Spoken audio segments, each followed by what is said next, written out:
ముందే చెప్పింది నాకు. కానీ మర్చిపోయాననమాట. నేనేమన్నానంటే 10 నిమిషాలు పడతది చేతికుట్లు వేసి ఇచ్చేస్తాను. 10 నిమిషాల తర్వాత రమ్మంటే సరే అని వెళ్ళింది. అంతే కింద మీద పడి బ్లౌజ్‌ని కట్ చేసి కుట్టేసానండి. ఒక్క పావు గంటలో కుట్టేసాను. ఆవిడ 10 నిమిషాలు అందుకని అరగంటకొచ్చింది. బ్లౌజ్ అయితే కుట్టేసాను గానీ, చేతి కుట్లు మాత్రం నా వల్ల కాదండి. చాలా టైం పడతది నేను వేయడం అనేది.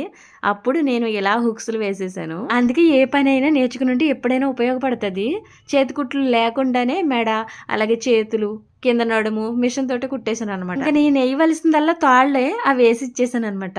అది నాకిప్పటికీ గుర్తుంటది ఆ సిట్యుయేషన్. 2 ముక్కలు మధ్యలోంచి హుక్స్ ఇలా నీట్‌గా వచ్చేసినియి కదా! ఇంక ఫోల్డ్ చేసి కుట్టేసుకోవడమే. మాకైతే ఇక్కడ చేతికుట్లు వేసినందుకు రూ. 10 తీసుకుంటారండి. ఇదివరకు రూ. 6 ఇచ్చేదాన్ని. ఇప్పుడైతే రూ. 10 తీసుకుంటున్నారు. ఇంకెంతైనా ఇవ్వాల్సిందే. మన వల్ల కానప్పుడు ఇంకా చేతికుట్లు వేసినప్పుడు కూడా ముఖ్యంగా హుక్స్ తల ఊడిపోతూ ఉంటది కొన్ని రోజులకి. మిషన్ మీద ఏసినా గానీ ఈ హుక్స్ చాలా గట్టిగా కుట్టే ఇవ్వాలి.